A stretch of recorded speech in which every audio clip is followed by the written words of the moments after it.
Nosotros reflejamos el proceso que estamos haciendo como un entrenamiento que inicia planteando una estrategia para llegar a una finalidad, que es un diagnóstico. Nosotros hemos hecho el símil de que estamos hablando de piezas de rompecabezas, que es adquirir la información, y partimos del precepto de razonamiento clínico que sustenta la epidemiología, es decir, siempre vamos a pensar en lo más frecuente. Y lo más excepcional que podemos encontrar es una presentación atípica de lo más frecuente. Hemos comenzado en este bloque del parcial 2 a sumar estrategias diagnósticas de laboratorio, auxiliares diagnósticos, para poder mejorar nuestra probabilidad del diagnóstico definitivo. Las herramientas que hemos visto en infección, las herramientas que hemos visto en las células de la sangre, nos mejoran el diagnóstico y nos establecen una severidad y un pronóstico de ese cuadro clínico. En ese contexto nosotros tenemos que buscar las pruebas bajo la idea de que funcionen y bajo la idea de que no me incrementen los costos de manera innecesaria. Eso se llama eficiencia. La eficiencia nos permite optimizar los recursos para hacer bien las cosas en una manera en la que no afectemos el contexto global del financiamiento de salud y a veces del bolsillo del paciente. Nosotros estamos trabajando tanto en práctica como en teoría en el entrenamiento de adquirir información. Estamos trabajando en práctica como en teoría en la interpretación de la información que vamos obteniendo. La idea fundamental ha sido tratar de identificar los red flags, las banderas rojas, para decir este paciente requiere otro tipo de atención. Hemos planteado casos clínicos y decimos el odontólogo va a necesitar referirle a un especialista, el odontólogo acaba de detectar una urgencia y va a tener que remitirle a un centro de cuidado hospitalario. Está claro que no es lo mismo atender en el proceso ambulatorio de consultorio o cuando la situación no lo amerita en el servicio de urgencias de un hospital. La idea siempre ha sido plantear los casos frecuentes y no los raros, y tratar de acostumbrarnos a saber que los raros existen, pero que por descarte podemos llegar a ellos. Entonces, en este adquirir la información hemos hablado de piezas de rompecabezas, a diferentes piezas, diferentes pesos, diferentes ponderaciones sobre la importancia de las mismas. Hay piezas más claves que otras para poder facilitar el escenario. Eso lo habíamos visto, por ejemplo, en las reglas de predicción clínica, donde saber que un paciente tose le aumenta la probabilidad de ser de origen viral, y saber que un paciente sin tos, con ganglio, con exudado, le da una gran probabilidad de ser de un origen bacteriano. Seguimos trabajando con el aula virtual. En el aula virtual de teoría yo les coloco dos tareas. La una es ir revisando los recursos complementarios. Hay un podcast y un video para que usted haga una constancia de revisión de recursos, y la otra un mapa conceptual de lo que usted ha obtenido en sus apuntes, en su presencia en la clase. Esa idea nosotros nos generan dos herramientas que usted escogía con incluso la foto de su cuaderno. Lo damos por constancia de recibir. En esta semana vamos a trabajar un recurso adicional de BMJ, de halitosis, para poder entender todo el proceso metabólico. En el aula de práctica tenemos un prerequisito y el informe. El informe lo estamos haciendo en la práctica, se realiza en la práctica. Si no va a la práctica, no me envíe el informe porque no lo voy a dar por válido. El objetivo es que usted, a pretexto de hacer el informe y el puntaje que eso requiere, se motive a ir a la práctica. En los prerequisitos eso está abierto por una semana para que usted pueda completar las actividades de laboratorio. En esta semana nos toca trabajar con pruebas complementarias a los manejos y diagnósticos de odontología. Vamos a ver pruebas de metabolismo, glucosa, función hepática y pruebas de serología para evaluar y diagnosticar infecciones. Este es el mapa de lo administrativo. Para iniciar entonces un nuevo capítulo, vamos a hablar de patologías metabólicas. Para eso vamos a comenzar con el capítulo 52 de Harrison y vamos a hablar de ictericia. Un segundo, una vez ponemos lista.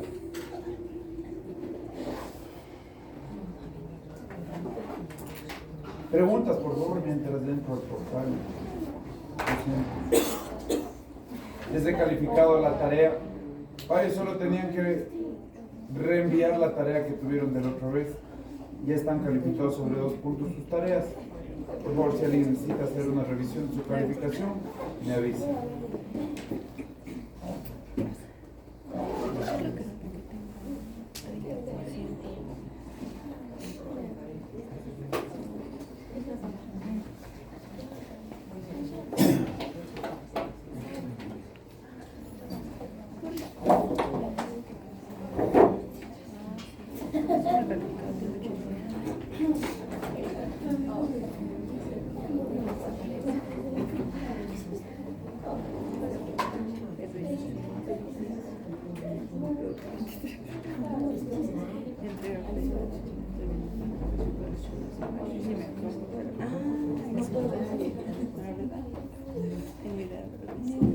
A ver, su atención a la lista. No, ictericia, ¿quién me dice que era ictericia? Habíamos visto eso. ¿De dónde sale? Por aumento de la ictericia es la coloración amarillenta de la piel y las mucosas por el depósito de bilirrubina. El sitio más fácil de ver y documentar la ictericia son las escleras, porque su estructura del tejido colágeno tiene elastina y ahí es más fácil que la estructura molecular se adhiere y se quede impregnada. Cuando yo veo ictericia, hay 3 miligramos de bilirrubina total, cuando lo normal es 1. Entonces, si yo veo ictericia, se ha triplicado la cantidad de bilirrubina. Lo que yo debo diferenciar ahí, si es la bilirrubina que ha pasado por el hígado o la que aún no pasa por el hígado. La que pasa por el hígado se llama conjugada y la que aún no pasa por el hígado se llama no conjugada. Diagnóstico diferencial. Esta paciente tiene ingesta de una vitamina en exceso. Esta es una mano normal. Se llama carotenodermia. Para mí en mi vida profesional ha sido muy frecuente tener el motivo de consulta de varias personas que te dicen: creo que tengo un problema hepático, y la característica para diferenciar ictericia de esto es que se va a presentar en las palmas, plantas, frente y pliegues nasoradiales. ¿Por qué se produce? Por comer frutas, verduras que contienen carotenos, como zanahoria, verduras foliáceas, calabazas, melocotones y naranjas. Yo he visto esto por el exceso de comer papaya. Entonces, cuando aparece en las manos y en las plantas, simplemente le haces caer en cuenta a la persona que ingirió la fruta y dice: sí, siempre que como la fruta me pasa esto. No es patológico, pero entra en el diagnóstico diferencial de ictericia. Otro problema que hay que asociar a la bilirrubina no solo es que se deposite en la piel, sino que empiece a salir por la orina. El exceso de bilirrubina en la orina se llama coluria. En el Harrison te dice: el paciente consulta porque está orinando como agua de canela o como Coca-Cola. Entonces, la descripción, comparación de lo normal versus lo que está pasando acá, nos refleja que el hígado no está pudiendo metabolizar de manera adecuada, de manera suficiente, me refiero en cantidad, al exceso de bilirrubina. Esta es la estructura del grupo M de la hemoglobina. El grupo M de la hemoglobina, señalado en verde, se encarga de contener hierro y sirve para llevarse 4 moléculas de oxígeno. Decíamos que los glóbulos rojos se destruyen. ¿En qué tiempo se destruyen los glóbulos rojos? Cuando no pasan el control de calidad al tener que meterse por sitios pequeños como la circulación capilar del vaso, que es el que define si todavía son elásticos o no, me va a generar una destrucción con residuos. Me va a generar hierro para reutilizar y me va a generar la liberación del pigmento M de la hemoglobina. La bilirrubina tiene una producción diaria de 4 miligramos kilo, de las cuales el 80-85% son estos eritrocitos que perdieron su elasticidad, que perdieron la calidad de deformarse para ir pasando por los diferentes capilares. El resto de bilirrubina proviene de la destrucción de las células en el proceso de maduración en la médula ósea. En la médula ósea yo estoy fabricando productos y me pueden salir de buena, de mejor o de mala calidad. Cuando son de mala calidad también se destruyen y liberan bilirrubina. El resto está presente en reacciones químicas que son la mioglobina y los citocromos en todo el cuerpo. Entonces, la fundamental fuente de bilirrubina es la destrucción de los glóbulos rojos. Este es entonces desde aquí parte el pigmento M, la estructura que vimos hace un rato, que va a ser digerida por el macrófago y va a ser sometida a una reacción química que con la M oxigenasa le convierte en biliverdina. La biliverdina reductasa le convierte en bilirrubina. Y ahí viene un dato importante. La bilirrubina, para transportarse en el cuerpo, debe utilizar el transportador habitual de proteínas, hormonas y de fármacos. Ese transportador es la albúmina. Entonces, todo lo que compita por treparse al transportador va a hacer que la sustancia que esté en mayor cantidad utilice el transportador. Esto es clave, ¿por qué? Existe un antibiótico de uso común en la atención primaria, el cotrimoxazol, la sulfa, la combinación de trimetoprim con sulfametoxazol, el cotrimoxazol. ¿Cómo? Se trepa. Cotrimoxazol. ¿Nunca oído? ¿Nunca oído? No, pero tiene grabado. Me va a decir, ¿con rojo o con azul, profesor? Yo debe haber oído algún rato. El cotrimoxazol, la combinación de trimetoprim, ¿no ha oído? No. El trimetoprim, pero siempre tiene que venir con sulfametoxazol. Trabajan en equipo, entonces como están juntos, se llama de combinación, cotrimoxazol. Es un antibiótico súper común. Se utiliza mucho para infecciones urinarias y se utiliza mucho para infecciones. De hecho, les digo la marca y sí deberían saber. No me gusta decir marcas, es el Bactrim. La gente cuando tiene diarrea va directo a comprarse en la farmacia Bactrim. Entonces es el cotrimoxazol. ¿Cuál es el problema? Le va a la proteína, se sube el cotrimoxazol y le baja la bilirrubina del transportador, aumentando la disponibilidad de bilirrubina para ir a la piel. Entonces, cuando tomo cotrimoxazol, el paciente va a desarrollar ictericia por competencia del antibiótico con la bilirrubina. Cotrimoxazol, repito, es perfecto, con buena cobertura para infección de vías urinarias, infecciones respiratorias, infecciones digestivas. Ecuador tiene la popularidad de automedicarse cotrimoxazol para intoxicaciones alimentarias. ¿Qué pasa si me tomo un antibiótico en una intoxicación alimentaria con diarrea? ¿Qué va a hacer el antibiótico? ¿Qué crees que va a hacer Rafael el antibiótico? No creo que haga efecto. Potencial. Mata la flora bacteriana y te incrementa la diarrea. Entonces la gente cree que con el antibiótico va a mejorar su diarrea y más bien se agrava. Cotrimoxazol. Dato importante porque es un antibiótico de uso común en la atención primaria. La bilirrubina luego va a ir al hígado. Aquí hay un paso que es clave. El hígado debe estar sano debe estar, digamos didácticamente, desocupado, debe estar listo para recibirle a la bilirrubina.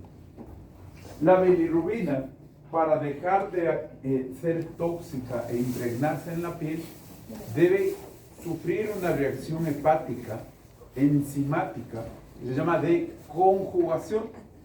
Se conjuga en el hígado y ahora se llama bilirrubina directa. Al estar conjugada, pasa por la vía biliar hacia el intestino y la bilirrubina va a sufrir cambios por bacterias, a urobilinógeno y a estercobilinógeno. La bilirrubina, entonces, se va a convertir en urobilinógeno, que es el color de la orina amarillo, y estercobilinógeno, que es el color de las heces marrón.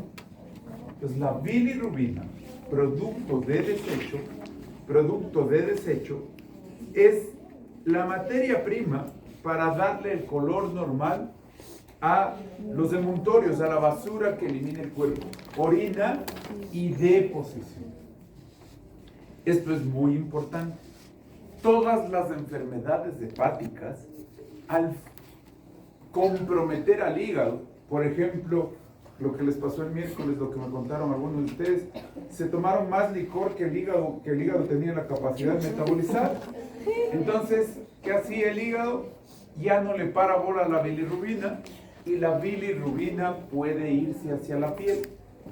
Una persona que se tome más de 7 gramos de acetaminofén en un día, el hígado va a tener que metabolizar ese acetaminofén y no estará listo para recibir la bilirrubina normal, tendrá ictericia. Una persona que ingiera comida mal preparada y tenga la contaminación oral fecal del virus, de alguien que tenga el virus de la hepatitis A, el virus le inflamará el hígado y le impedirá conjugar la bilirrubina. No estará disponible para que la bilirrubina sea metabolizada, para que la bilirrubina sea conjugada.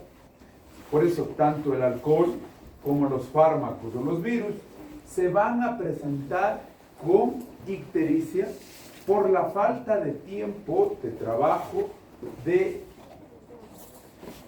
hepatocitos sanos para que el hígado pueda hacer la conjugación de la bilirrubina. Esa ictericia se llama ictericia hepatocelular. Luego viene otro problema. Hay que salir por la vía biliar. ¿Qué enfermedad es común en la vía biliar? ¿Qué han oído ustedes de la vesícula? Los cálculos. Entonces, si el conducto biliar se tapa de cálculos, también voy a tener acúmulo de bilirrubina, porque impido que salga y el paciente puede tener ictericia. A este tipo de ictericia, por falta de flujo, por falta de drenaje de la bilirrubina, de la bilis, se les llama ictericia colestásica. Entonces, para aprovechar la diapositiva, nosotros estamos teniendo varios mecanismos de desarrollar ictericia. El primero, exceso de bilirrubina cuando destruyo muchos glóbulos rojos. El segundo, como ejemplo, el hígado enfermo no recibe los hepatocitos, no tiene hepatocitos sanos del hígado para poder concentrarse en la bilirrubina porque está sufriendo un ataque de un fármaco, de licor o de virus, y esa se llama ictericia hepatocelular. Y la tercera, la falla del drenaje por taponamiento de cálculos o un tumor también podría evitar el drenaje de la bilis, se llama ictericia colestásica. Entonces, mucha bilirrubina, destrucción del hígado en la hepatocelular y colestásica, la falta del drenaje de la bilis. De hecho, el paciente, cuando yo ya no le puedo dar bilirrubina en la bilis, el color de deposición ya no va a ser marrón, ya no voy a tener estercobilinógeno. el quelor de deposición va a ser blanco. Y ese síntoma de taponamiento de las vías biliares se llama acolia. La acolia son heces sin el pigmento estercobilinógeno que no puede llegar porque está taponada la vía biliar. Acolia, heces blancas.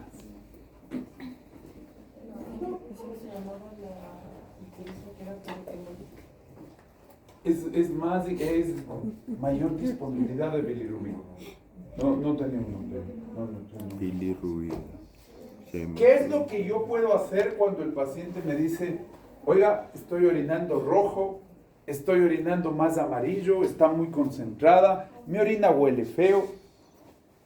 ¿Será bilirrubina? ¿Qué será lo que está pigmentando la orina? Eso que está ahí, que ustedes están viendo, se llama el Combur test.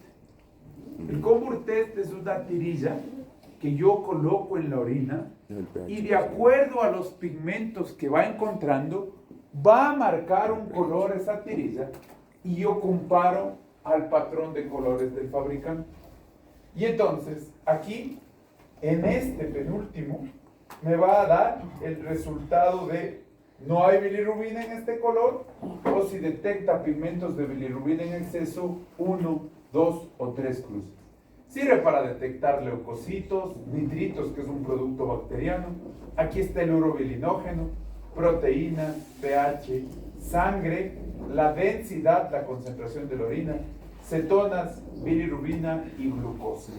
En la orina no debe haber glucosa, en la orina no debe haber bilirrubina, no debe haber proteínas, no debe haber sangre. Entonces esta prueba, que se realiza en 10 segundos, me puede ayudar a mí a diferenciar los trastornos del color de la orina. ¿Qué es lo que yo debo hacer y plantearme cuando el paciente consulte por ictericia, cuando el paciente consulte por coluria, cuando el paciente me diga, creo que estoy mal del hígado? Voy a ver, primero, si está solo comprometida la bilirrubina. El primer paso es medir la bilirrubina. Saber si es que la ictericia es porque el hígado le conjuga o no le conjuga.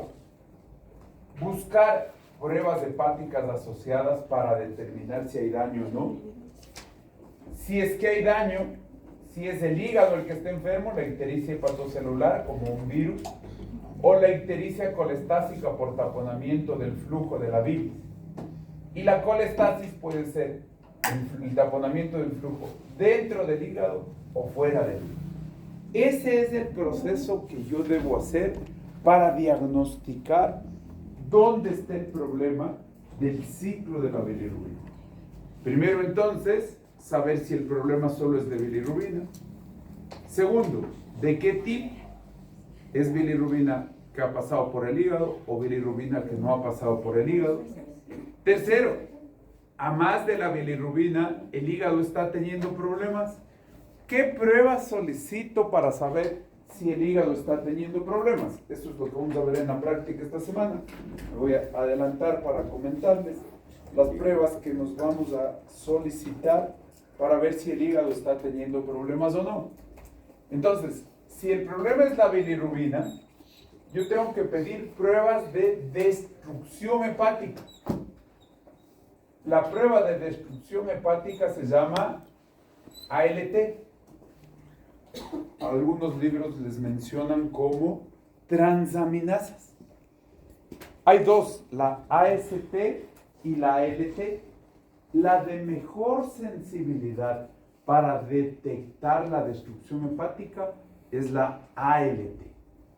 Si yo tengo hepatitis, la ALT estará en 1000. Si me pegué una de whisky, la ALT estará en 300. Si me pegué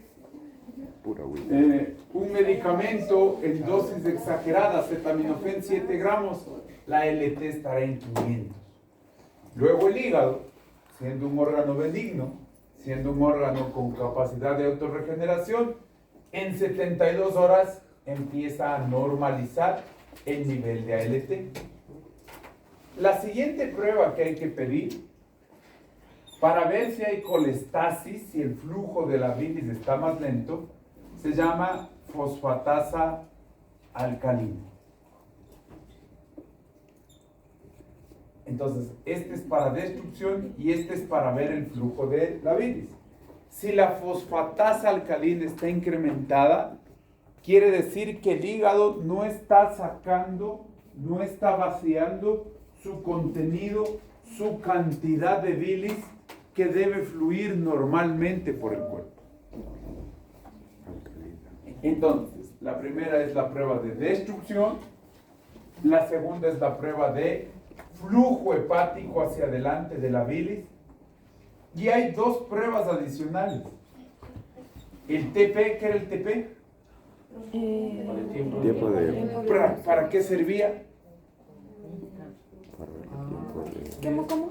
Yo decía, ya dejen de pedir en el laboratorio sin saber qué están pidiendo. Sí, pero... El TP es el ex. El TP es su ex. El tiempo de protrombina es la vía extrínseca y el TTP es la vía intrínseca. Entonces, el TP es una prueba de función hepática. Si yo estoy fabricando los factores de coagulación, el TP va a estar en tiempo adecuado. ¿Cómo se expresaba el TP en segundos? No, es con el INR. Recuerden que no me pueden dar el TP estandarizado en segundos porque hay diferentes reactivos, hay diferentes máquinas, hay diferentes técnicas. En vez de reportarme el TP en segundos, me reportan el INR. Y la otra prueba de función hepática que nosotros debemos solicitar es la albúmina.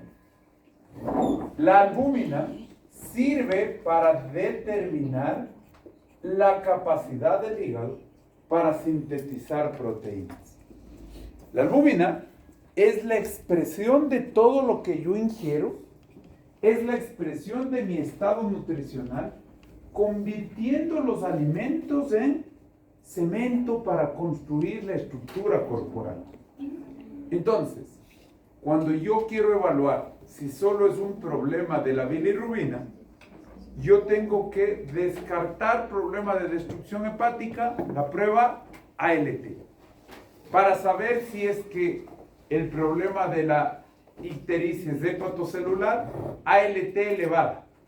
Si el problema de la ictericia es colestásico, fosfatasa alcalina elevada.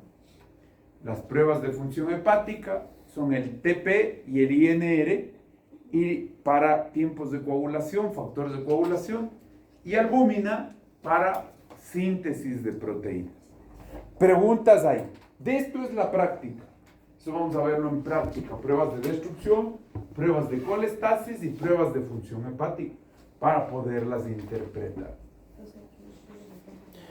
Esa albúmina, la que te habla, es la misma albúmina del huevo. Es esa misma. Es esa misma. De hecho, una persona desnutrida está en terapia intensiva y te tengo que salvar la vida. Yo no puedo darle 20 huevos al día. ¿Qué le hago? Le inyecto albúmina. Porque la albúmina va a ser útil para fabricar, para cicatrizar el cuerpo, para reparar el cuerpo, para construir todos los tejidos que deben regenerarse. La proteína albúmina del huevo es la misma. Ok. Y el último examen que debo solicitar para saber si el flujo de la bilis está detenido dentro del hígado o fuera del hígado es un eco. Un eco para ver la vesícula biliar, un eco para ver el interior hepático. Entonces, la ictericia puede ser aislada solo de bilirrubina. Cuando tengo ictericia tengo que ver qué tipo de ictericia es.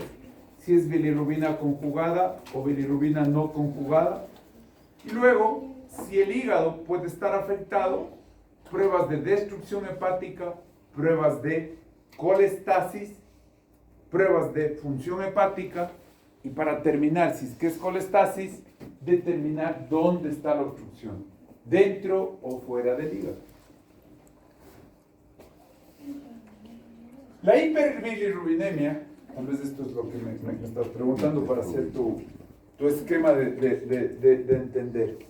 La hiperbilirrubinemia, entonces, es por formación excesiva de bilirrubina, mucha destrucción de glóbulos rojos, disminución de la captación de la conjugación o eliminación de bilirrubina, una enfermedad hepática, o regurgitación de la bilirrubina porque no puede fluir hacia adelante, colestasis. Entonces ahí nos pone un mapa de las tres causas de ictericia: mucha bilirrubina, daño hepático o falta del drenaje, falta del flujo. Aquí utiliza la palabra curiosa regurgitación para decir no está saliendo adecuadamente la bilirrubina en el flujo de la bilis. Cuando solo está la bilirrubina incrementada, puede ser por un problema de la fábrica de los glóbulos rojos o porque el hígado no le quiere recibir a la bilirrubina, sea por un problema de inflamación por un virus, sea por un problema, seamos didácticos, está peleando con un fármaco. Una de las causas más comunes, de hecho hay una probabilidad de que uno de ustedes tenga, una de las causas más comunes y benignas del incremento de la bilirrubina se llama el síndrome de Gilbert. El síndrome de Gilbert tiene una incidencia de 3 a 7% de la población, es súper común. Predomina en varones 1.5 a 7 contra una mujer. ¿Y qué es lo que le pasa a esta persona? En periodos de estrés, está con gripe, consume licor o hay ayuno prolongado, se comienza a poner amarillo. Entonces la gente dice, oye, ¿para qué estás enfermo? Te pones amarillo en periodos de estrés, de gripe, de cualquier infección. Le haces pruebas y tiene la bilirrubina elevada, pero el hígado está normal. Esta elevación de la bilirrubina es la más común, es benigna y está dada porque la conjugación se vuelve lenta en esta circunstancia. El hígado no le convierte en conjugada bajo estos escenarios y la persona llega a hacer su vida normal, más amarilla de lo normal. Llega a su trabajo y dice, oye, estás enfermo, todo el mundo le ve y estás enfermo, ándate a hacer exámenes. Se hace exámenes y la bilirrubina está elevada, pero para que sea Gilbert, la ALT tiene que estar normal. Entonces, ¿cuál es el tratamiento de esta persona? Corregir el estrés, esperar que pase la gripe, dejar de tomar y el ayuno, evitar periodos de ayuno prolongado. También para mí, en mi práctica diaria, es mucha consulta de estas en la que el paciente te dice, oiga, creo que tengo hepatitis. Y para diagnosticar, nos toca pedir la ALT. Sale normal ALT y le dices, es síndrome de Gilbert. No se asuste, es un componente genético, tal vez le hereda a sus hijos, tal vez le heredó su papá. El síndrome de Gilbert es una causa de hiperbilirrubinemia aislada totalmente benigna. ¿Y no se puede adquirir? No, es genético, es una alteración de la velocidad de las enzimas de conjugación. Es lo mismo que le pasa a las personas que se inyectan esteroides, ¿no? No, ahí ya sería hepatotoxicidad, el esteroide dañando el hígado. Y vamos a ver varios medicamentos que le dañan al hígado, pero ya eso es daño hepático, eso es destrucción hepática por utilizar esteroides. El Gilbert, te digo, el señor está sano, es un problema que se le va a ir espontáneamente y que no le genera ninguna complicación a su salud. Si una persona dice, oiga, se está poniendo amarillo, lo primero que tienes que preguntar en Ecuador es la cantidad de licor que esté ingiriendo. Entonces vamos a ver. Bilirrubina asociada a daños o a pruebas adicionales, ya no solo bilirrubina. Entonces tengo un proceso hepatocelular primario, la ALT, un proceso de colestasis, la fosfatasa alcalina. Entonces, retomemos.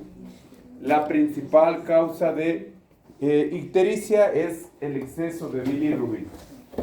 Yo puedo tener bilirrubina elevada sola, bilirrubina elevada aislada, ejemplo común, síndrome de Gilbert. ¿Qué es el síndrome de Gilbert? Bilirrubina elevada con hígado normal. Luego dice, las causas de ictericia, y cuando se asocian a bilirrubina y otras pruebas hepáticas, se dividen en dos: daño hepático y enlentecimiento del flujo de bilis. El daño hepático es el hepatocelular, que lo evalúo con ALT, y la colestasis es el enlentecimiento del flujo de la bilis, que lo evalúo con fosfatasa alcalina. En la anamnesis, ¿qué yo debo pensar para hacer el diagnóstico diferencial de la ictericia? Para poner las fichas, para poner el diagnóstico de qué le puede estar pasando al paciente, si es bilirrubina aislada, si es hepatocelular o si es colestasis. Es la anamnesis. Cualquier sustancia químico fármaco produce riesgo de hepatotoxicidad. Generalmente, en esta anamnesis hay que tener una buena confianza con el paciente para que nos diga lo que él está comprando por su cuenta, lo que es complementario o alternativo. Generalmente, hierbas y vitaminas a pretexto de la memoria, hierbas y vitaminas a pretexto de la energía, hierbas, vitaminas a pretexto de la potencia sexual, son frecuentes causas de destrucción hepática. Generan hepatotoxicidad. Es muy común en nuestro medio que el paciente te consulte con ALT de 300 y en la anamnesis encuentres que está tomando terapia herbal, que él, al considerar que es una planta, la considera inocua, la considera sin probabilidad de daño. Pero ¿cuál es el problema de esta hierba? Probablemente tiene insecticidas, probablemente tiene abonos, probablemente tiene fertilizantes. Y esas tres estructuras le van a golpear al hígado. Y ahí está también esteroides anabólicos. Entonces yo voy a preguntar, ¿qué fármacos consume usted para identificar los problemas de riesgos de hepatotoxicidad? En la anamnesis, ¿por qué le voy a preguntar productos de vía parenteral, transfusiones, fármacos, tatuajes y prácticas sexuales? ¿Para qué? ¿Qué estoy buscando con esas preguntas? ¿Qué estoy buscando? ¿Cuál? ¿Cuál? ¿Cuál enfermedad? Al preguntarle esto, ¿qué enfermedad estoy tratando de descubrir? Hepatitis B, hepatitis C. Estoy buscando patología hepática. Entonces yo le voy a preguntar tatuajes, prácticas sexuales, transfusiones, porque si es que sospecho que el hígado está enfermo, en las piezas de rompecabezas debo obtener información para las hepatitis. Viajes recientes, contacto con otras personas con ictericia, consumo de alcohol, posiblemente consumo de alcohol o alimentos contaminados, exposición laboral, duración de la ictericia, síntomas adicionales. ¿Por qué es importante alimentos contaminados? Les cuento, en mi experiencia, antes, uno de los eventos, no sé si hagan todavía, uno de los eventos de las fiestas de Quito era feria de comidas en el Ministerio de Agricultura en la Amazonas. Riquísimo el encebollado ahí, todo súper chévere, todo súper rico. Pero en enero, 40 días después de la feria, diagnósticos de hepatitis A. La hepatitis A pico en enero por los contagios de estas ferias alimenticias. En enero yo tenía una incidencia importante de hepatitis A, porque la hepatitis A tiene un problema. Su contagio es fecal oral. ¿Qué quiere decir? Que la persona que tiene hepatitis te sirvió la comida sin haberse lavado las manos después de haber ido a defecar. Perdón de ser así tan directo, porque esto tiene que ser clave. Dice, yo no le voy a atender a una persona que tiene hepatitis A. No, la forma de contagio es que las heces de ese paciente lleguen a tu boca. Entonces eso es imposible que pase en una atención médica. Ahora, ¿cuándo pasa? Ya piense bien en el mercado que vaya a comer. Pasa cuando para lavar los platos no se lavan las manos, para servir los platos no se lavan las manos. Peor aún, para el agua de riego. Entonces, en el agua de riego, utilizan la misma agua de riego para cultivar las frutas que nos venden en el mercado. Y entonces, a 2 metros del huerto está la letrina, se contamina y nos contagiamos de hepatitis A. Ojo, la hepatitis A significa subdesarrollo extremo. Significa que el paciente no tiene alcantarizado. Significa que el paciente no tiene costumbres higiénicas para lavarse las manos al salir del baño. La hepatitis A no es, estuve en el mismo bus que la persona que tenía ictericia, no tiene nada que ver. Me fui al ¿cómo se llama? Estuvimos en la misma clase con el paciente que tuvo ictericia y ha sido hepatitis. No me va a contagiar. Solo me contagio si yo tengo contacto fecal oral. No es contacto directo, es fecal oral. No, ya no le podemos atender mientras no le pase la hepatitis. Por otras razones sí, pero por riesgo de contagio no. La típica en la escuela, dicen, oiga, el niño está con hepatitis, todos a vacunarnos. No, todos no tienen que vacunar. O sea, qué bueno que aprovechen el susto para vacunarse, pero el contagio es muy improbable, salvo que hayan comido el mismo alimento contaminado. El antecedente de mialgias, artralgias, de ictericia sugiere hepatitis. Vamos a ver un caso de hepatitis porque, como les digo, es común y ustedes van a atender pacientes en diferentes etapas de la hepatitis viral. Es la hepatitis A la que vamos a ver, muy frecuente, generalmente se acompaña con dolor en el cuadrante superior derecho, fiebre, y las personas mayores, en cambio, la hepatitis la van a tener por cálculos, coledocolitiasis o colangitis. Colangitis quiere decir que las vías hepáticas están contaminadas de bacterias. Ya vamos a hablar de hepatitis un poco más porque es importante que ustedes reconozcan todo lo que ello implica.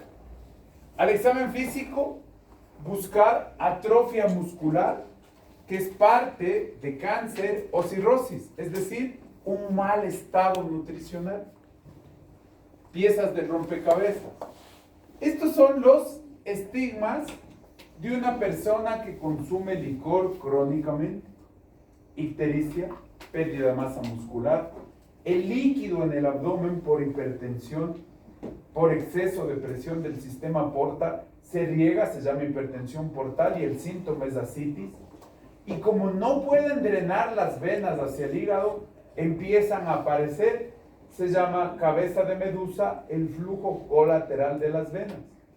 El paciente tiene uñas de Terry, no tiene la lúnula, tiene contractura de Dupuytren, se atrofia el músculo de la mano, tiene estrellas por todas partes, son vasos sanguíneos, tiene ginecomastia y tiene encefalopatía hepática. ¿Qué quiere decir? Su hígado no es capaz de limpiar la basura nitrógena. Entonces, en el examen físico hay muchas pistas, muchos datos para descubrir un paciente con hepatitis crónica, para descubrir un paciente con cirrosis.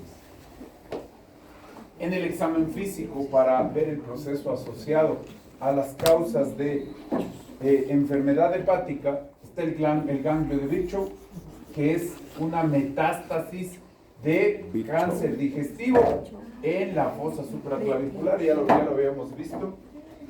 En el examen físico, para saber cómo está el flujo hepático, en la posesión que ustedes trabajan, pueden detectar muchas veces esto.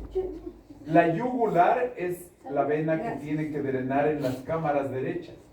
Cuando el hígado está lleno de líquido, cuando hay congestión, como en lo que vemos de insuficiencia cardíaca congestiva, se ve la incrustación yugular.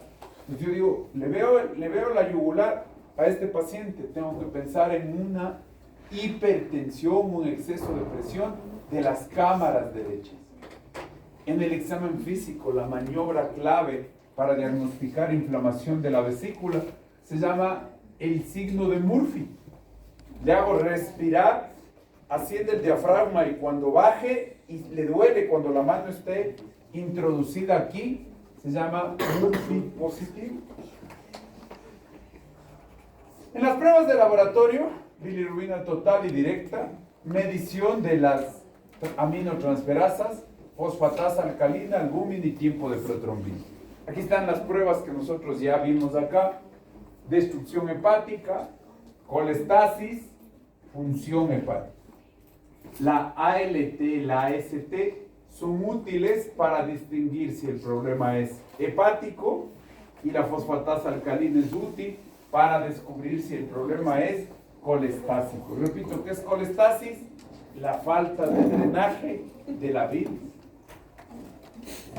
En pruebas de función hepática, el TP, evaluándole con el INR. No vea el TP, sino el INR. INR normal, 1. Albúmina es enfermedad crónica, cirrosis, cáncer. Si baja la albúmina en un paciente signo de mal pronóstico, quiere decir que no es capaz de asimilar la alimentación. Si tengo problemas hepáticos y la albúmina está bien, y si esto es un problema agudo. Los tiempos de coagulación del TP y el INR están vinculados a lo que aprendimos en la warfarina. La warfarina es un factor para evitar la formación de trombos, para evitar los factores K dependientes. Entonces, ¿qué es lo que yo tengo que pensar? Si el hígado está sano, los factores que dependen de la vitamina K, 2, 7, 9 y 10, se fabricarán en adecuada calidad y funcionarán para mantener la coagulación sin hemorragias. Los trastornos hepatocelulares, en los que no hay colestasis y el hígado está siendo agredido, y didácticamente decimos, no tiene tiempo, no tiene estructura para recibir la bilirrubina que llega, son fármacos, tóxicos ambientales, alcohol, cirrosis. Dato importante, esto lo hacen en los exámenes de precontratación, en los exámenes de chequeo laboral. Antes de saber si te contratan o no, se le vamos a pedir en los exámenes. Te piden la transaminasa AST y la ALT. Si la AST, la aspartato transferasa, está el doble que la alaninotransferasa, ese paciente es alcohólico. Ese paciente tiene el patrón de lesión hepatocelular que va a evolucionar a cirrosis. AST al doble que la ALT. Aquí me están quedando bien. No. No. Ojo, cuidado. Esto es alcoholismo crónico. Ustedes podrían pegarse una botella de whisky al día. Tal vez alguien lo hace, pero... Ustedes podrían pegarse una botella de whisky al día, pero su hígado regenera y no debe tener problemas de ACT ni ALT. Este es un problema serio cuando una persona dice, me voy a hacer exámenes. Le preguntas en los hábitos y se toma una de whisky diaria y los exámenes le salen normales. ¿Por qué le salen normales? Porque el hígado de 20 a 30 años tiene una capacidad de autorrepararse inmensa. Entonces la gente dice, no, yo soy de buena madera, no tengo problemas hepáticos. ¿Y qué hace?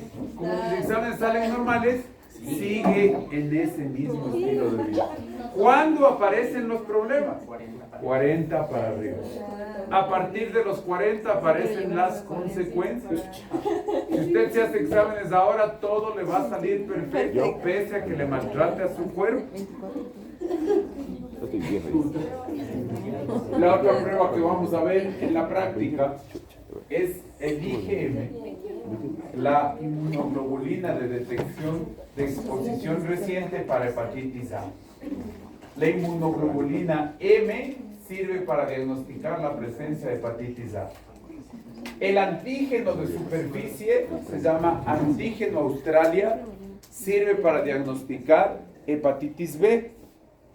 Y la prueba del ARN sirve para diagnosticar el virus de hepatitis C. ¿Cuál es frecuente en nuestro medio? La A. La A, las condiciones de subdesarrollo de la condición de la persona que prepara las comidas. De la falta de alcantarillado, la frecuente es la A. La B no debería darnos. El profesional de salud está expuesto a la B, pero no debería darnos. ¿Por qué no debería darnos? Porque estamos vacunados. ¿Estamos vacunados? La C es rarísima en nuestro medio. Hay reportes de 70 pacientes en Ecuador. Entonces la probabilidad de que yo me contagie es bien baja, porque los pacientes, al estar identificados de hepatitis C, están siendo tratados exclusivamente en el Carlos Andrade Marín. Requieren un antiviral y un tratamiento específico, no están concentrados ahí, no están haciendo su vida normal, están teniendo todo su cuidado de salud en el Carlos Andrade Marín. Por eso que yo me contagie de hepatitis C, que sería un problema, porque no hay vacuna, no es una circunstancia epidemiológica en Ecuador importante. En cambio, en el Asia, hepatitis C es más común que la B. Los trastornos hepatocelulares son la destrucción del hígado. Virus, fármacos y licor. Va a depender de la cantidad de la dosis del fármaco. La causa de hepatotoxicidad, vamos a ver en el siguiente bloque, más frecuente en el mundo es el acetaminofén. Las reacciones farmacológicas se dividen, las reacciones adversas, en dos: previsibles. Yo sé que con acetaminofén más de 4 gramos voy a tener daño hepático, y no previsibles o idiosincráticas. Hay personas que tienen predisposición genética a tener daño con dosis normales. Ahí es su inmunología y su genética la que daña el hígado. Y vamos a profundizar en esto más adelante. Este es el eco de la vía biliar. Sirve para saber si la colestasis es intra o extrahepática. Entonces, ¿yo qué es lo que tengo que evaluar en el eco? Es la vía de salida de la bilis hacia el intestino, es el colédoco. Si el colédoco tiene un tumor, si el colédoco tiene piedras, la colestasis es extrahepática. Si el hígado es el que está reteniendo la bilis y el colédoco está sano, la colestasis es intrahepática. Entonces, este examen, súper cómodo, barato, no invasivo, cuesta $20, te permite diferenciar dónde está la obstrucción al flujo de la bilis. Doctor, ¿cómo es que sé si es intrahepática? Intrahepática cuando el colédoco está sano. Si el colédoco, que es la vía de llevar la bilis al intestino, si el colédoco está sano, si la bilis está fluyendo hacia el intestino y el colédoco no está dilatado, el problema es intrahepático. Causas de intrahepática: fármacos. Los fármacos que causan colestasis dentro del hígado son los esteroides y los anticonceptivos. Los esteroides que te dan en el gimnasio. ¿Por qué se asustó cuando dije anticonceptivo? No queremos saber. No queremos saber su vida personal. También se ha descrito hepatitis colectásica con. Veamos qué fármaco sería importante para llevarnos con esa idea. Clorpromacina, imipramina, tolbutamida, sulindaximetidina y eritromicina. ¿Cuál sería importante? ¿Eritromicina? Claro que lo utilizo, pero vamos a llevarnos a eritromicina. Puro lápiz. También, es que este es antipsicótico, este es rarísimo. Este es raro. Bueno, diría eritromicina. Ahí están los fármacos. ¿Qué sería importante saber? Esteroides y para requena anticonceptivo. También se desarrolla en pacientes, trimetoprim, sulfa, penicilina, ampicilina, diclosalcilina y ácido flavulante. Aquí sí. Aquí sí. ¿Clorpromacina tiene alguna interacción con la tensión? Clorpromacina es un antipsicótico. Dijimos que no. Dijimos que no. Ayer me llegó una paciente que tomaba ahí. ¿Y qué enfermedad tenía? ¿Tenía esquizofrenia? ¿Depresión? Trastorno ansioso depresivo. Depresión. Cuarto nivel. Depresión. La más alta, la más compleja depresión. No responde a los antidepresivos normales y le tienes que dar el antipsicótico para resetear el cerebro. Tiene que resetearse ese cerebro. Duro. Pero acá entonces, para la odontología lo importante. Aquí está el trimetoprim y sulfas, penicilina, ampicilina, diclosalcilina y el ácido flavulano. Lo más importante para hacer colestasis intrahepática, esteroides anabolizantes y anticonceptivos. La colestasis extrahepática está el colédoco. La colestasis extrahepática está en el flujo fuera del hígado. Entonces, cuando el colédoco está enfermo, está obstruido y ahí el hígado está bien. Es la vía biliar la que no le deja llegar la bilis hacia el intestino. Ahí hagamos un break para que Requena pueda ir a desayunar antes de que Ya, gracias.